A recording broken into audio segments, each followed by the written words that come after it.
që paguajnë energji 16.10% më të shtrejt që kanë pranue dhe ka qenë një pjesë e vogël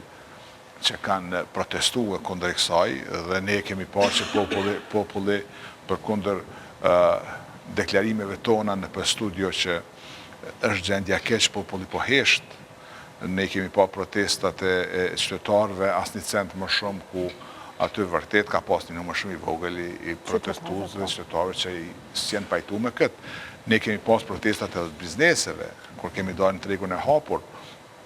dhe ka qenë një pakënaqësi e madhe. Megjithatë,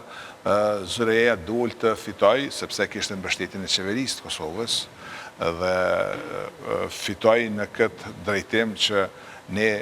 të paguajmë energji më të shtrejtë në Ballkanin Perëndimor dhe të mos kemi energji të mjaftueshme në kohën kur ne në vitet. Kur themi këto vetëm bizneset, tash flasim edhe për qytetarët, ne në alet energjia elektrike në momente kur njerëzit janë në lifta, të udhëtue, ato mund të jenë fëmijë, mund të jenë gra, mund të ketë gra shtatzana, krijohet panik dhe ato nuk ndodhin në Ballkan kërkon, as në Evropë, vetëm të na. Për ata themi se sot ne kur po flasim, është e turpshme me bisedue se vërtet ne jemi të diskutu për diçka që është elementare energjia elektrike. Në këtë shekull dhe ka shumë vjetë që kemi kaluar nga pas lufta problemet me energji elektrike në vendit tonë, po vazhdojnë, po fillon akoma më shumë.